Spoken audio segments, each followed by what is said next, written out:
Good people, what is going on? Another episode of the All Go Podcast. I'm your host, Desmond.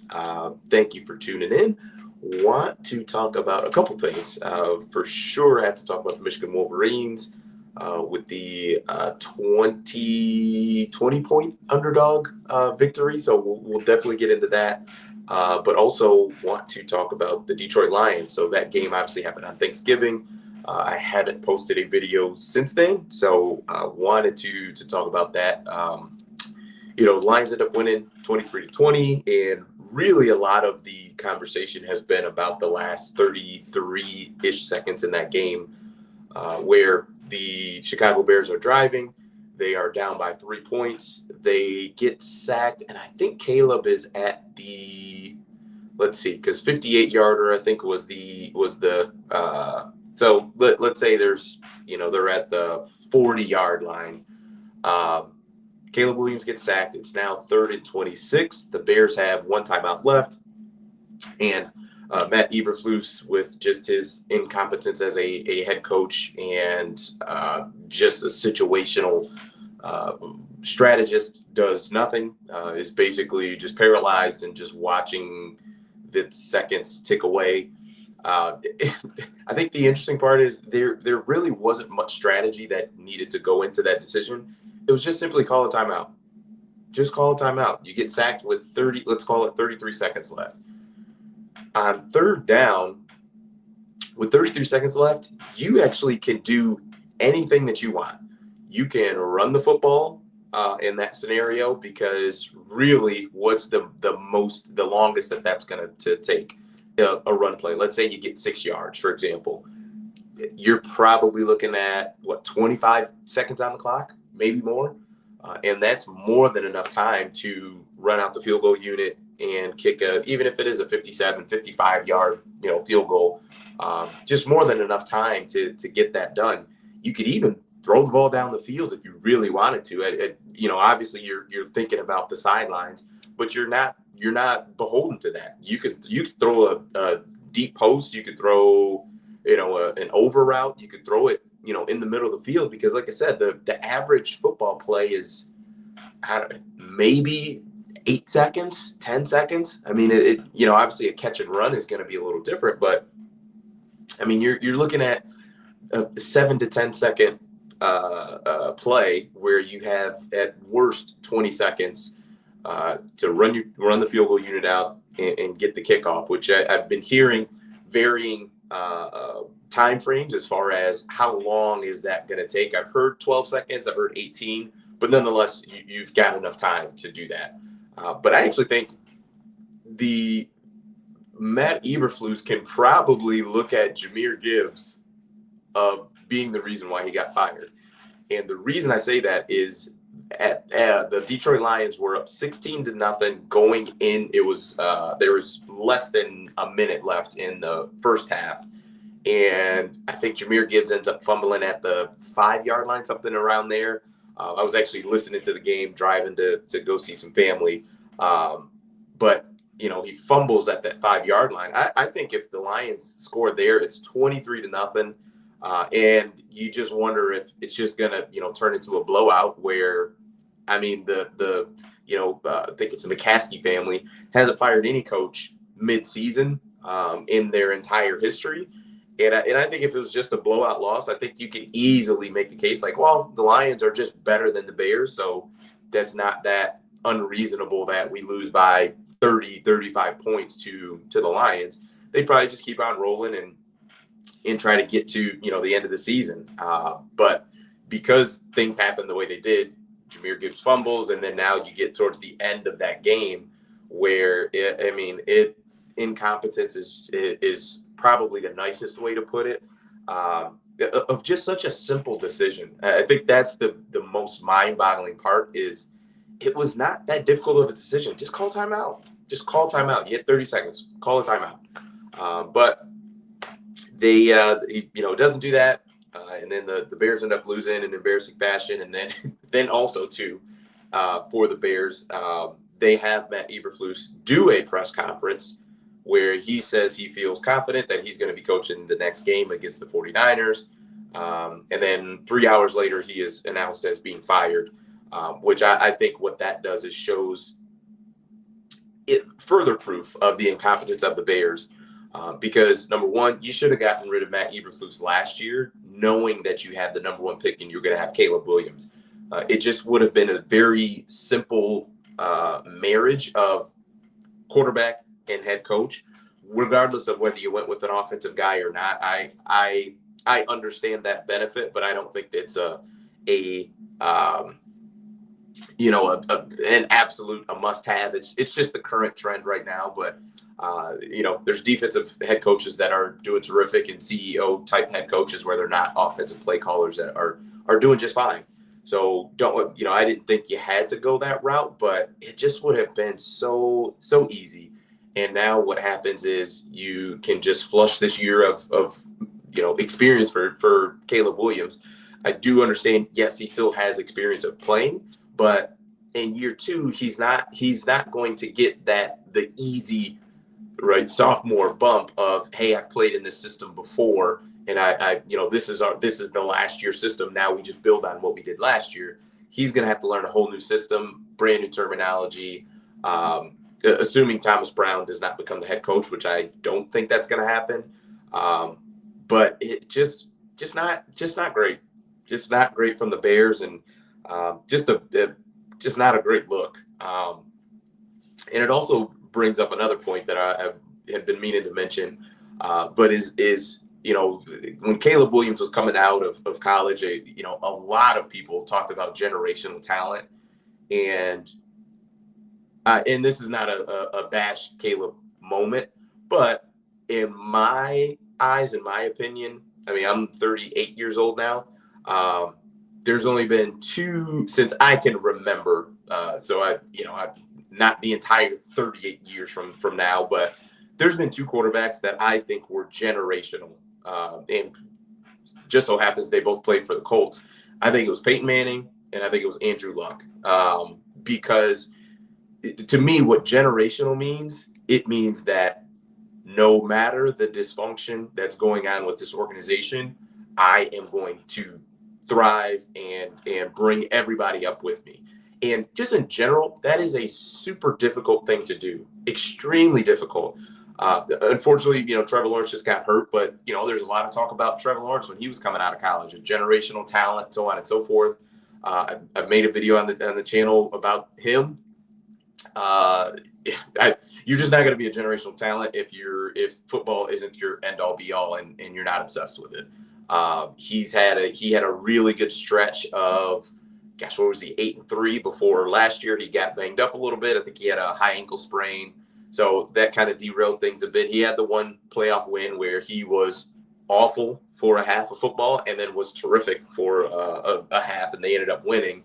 But really, since that, it just hasn't.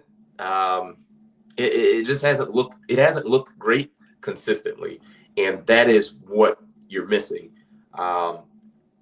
And I just truly believe that. I mean, even for Patrick Mahomes, who I think most people would say is the best quarterback in the NFL, argue Josh Allen, sure.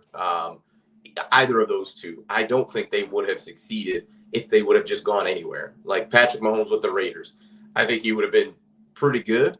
But also, Mahomes had some things with, footwork and just, consistency of his mechanics and all of that, where Andy Reid did have to kind of, tighten it up a little bit, have more of a focus there. Obviously, the talent is the talent, but we can also look at Trevor Lawrence and say he's super talented. We can look at Caleb Williams and say he's super talented.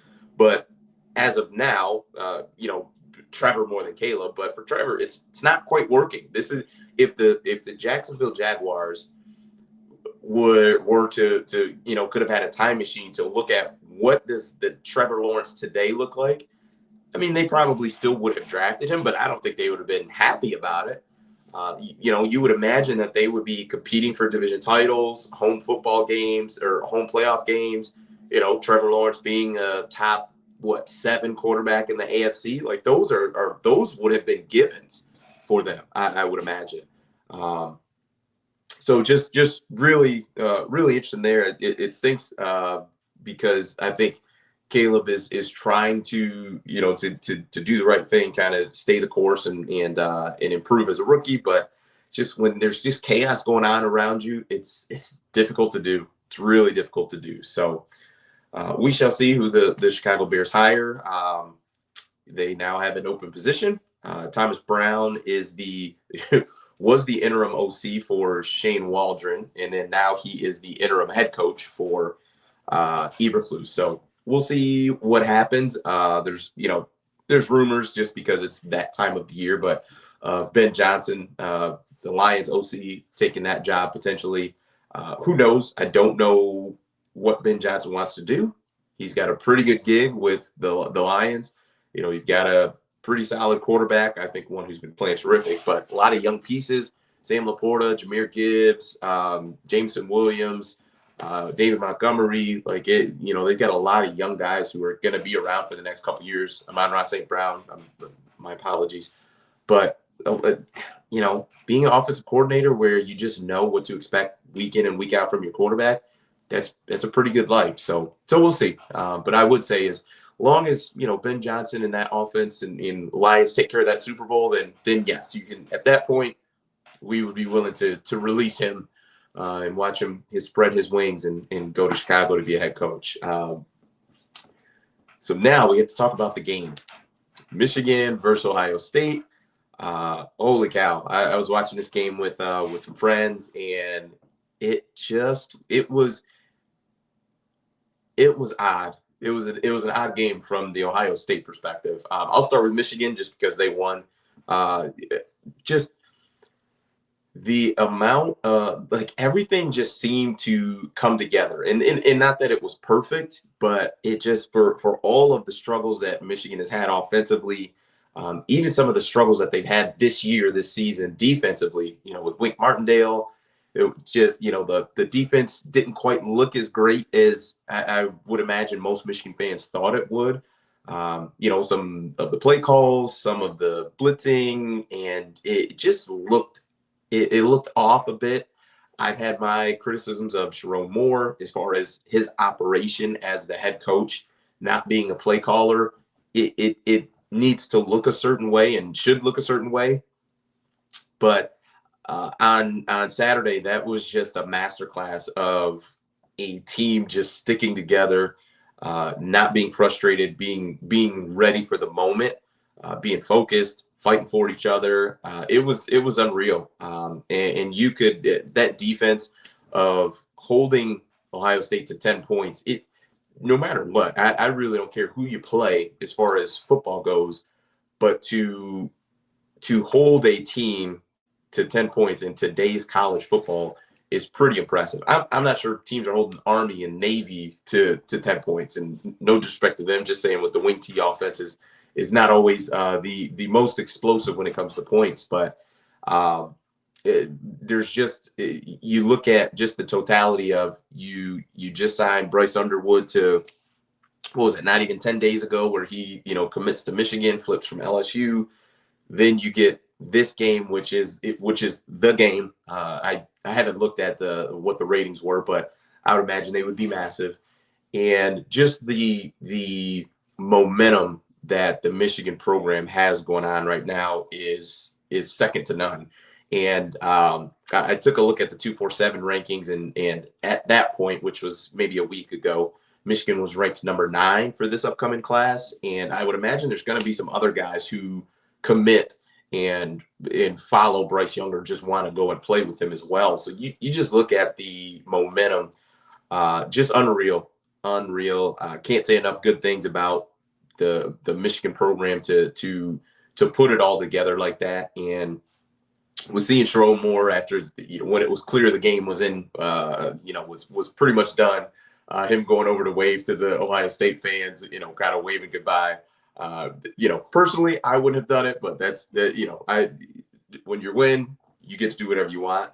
But with him, just on the on-field post game with Jenny Taft, who's with Fox, to me, what I saw was the weight of the world being lifted off of a coach, because I think there were rumors of, is Michigan going to, terminate Sharon Moore? And this was, a couple weeks back before the last couple wins that they've had. But when things were looking their worst this season, I mean, there were talks about it. Not saying there's any truth to it, because as I've mentioned before, I'm not some insider. I don't really get into that.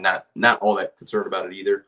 But I would imagine that losing to Ohio State would have probably ratcheted up whatever pressure, just internal pressure of Sharon Moore, because you, as a coach, you do have faith in yourself of, no, I know what I can do as a coach, and what I could put out on the field. And I'm sure he would have been the first to tell you that, the performance that they've had earlier in the season is not indicative of the team that he feels that he has. And so you could imagine what that pressure would look like if you lose Ohio State. But it was terrific. And Michigan just muddied up the game. I saw a stat today that Ohio State had the ball for, was it 7 plays? Yes, it was. They had 7 plays in the fourth quarter and all of 10 total yards in the fourth quarter. Just unreal. And to kind of transition there, yikes. I think the most glaring thing to me was just the play calling from Ohio State.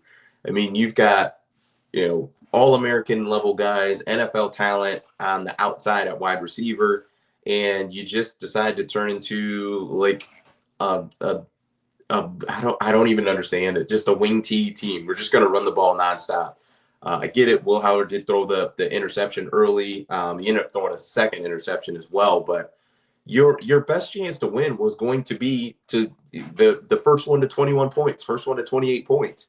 I just, seeing the Michigan offense this year, struggling to get to 30, 35 points outside of, was that Purdue? Northwestern? I think it was Northwestern where they put up a bunch of points, 50 something. But nonetheless, I think we can all agree, Michigan fans alike, is that the offense was tough. So to get to 28, 30 points, I thought that was Ohio State's only way to win. And instead of being aggressive and going for it, you try to just out tough Michigan at their game. Which is odd. I mean, that would be the same, similar to Michigan coming out and throwing the ball 50 times. That's not their strength. That's not their strong point.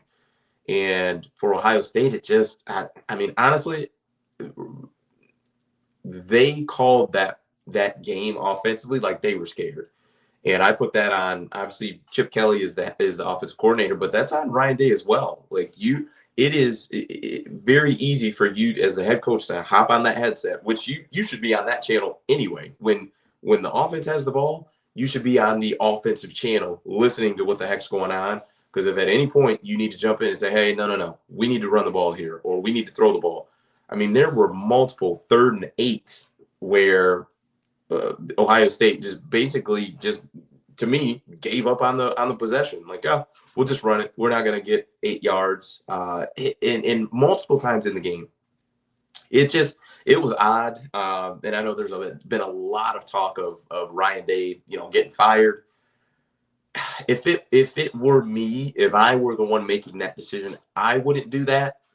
And solely because, I mean, in the last, 4 years, Ryan Day has been to a national championship. I know they lost to Alabama. What was that, 4 years? Yeah, that was a COVID season. Lost to Alabama that year. They went to the college football playoff in 22, I believe, where they took Georgia down to the wire. I mean, they've been there. It's not that Ryan Day is not a successful coach. Really, it's just this game. It's the game. And I do get it, dude. When you're a Michigan head coach and you're the Ohio State head coach, your job is to win that game. That's just as important as winning the Big Ten, winning a national championship, is winning the game. So I do understand it. So if they made that decision, if, let's say Ohio State lost in the first round of the college football playoff, I would understand it. But I don't think I would go that route. But Chip Kelly, without a doubt, has to go. He's got to go. There would be no, I mean, if I were Ryan Day, I would think about firing Chip Kelly before Saturday, before national or the conference title games, because Ryan Day needs to get back to calling plays there, at least for the interim until you want to hire potentially an OC. But I would not understand that either. That was your strong point. That's the whole reason you got this job. So just really odd, very odd. And then the last thing I want to say is I think it would be cool, and I have no idea. I haven't looked at any of the bowl previews or potentials, any on who could go where. But I think it would be some awesome television if we got Michigan versus Colorado in a bowl game. I think that would be awesome because you got Michigan as obviously the biggest brand in college football, and then Coach Prime, Colorado, all that good stuff. I think that could be some pretty cool television. We'll see what happens with the opt-outs and all that good stuff. It just kind of happens. So who knows? We'll see what happens. But appreciate it. Please give me a like and subscribe. Greatly appreciate it. That's it for me. Peace.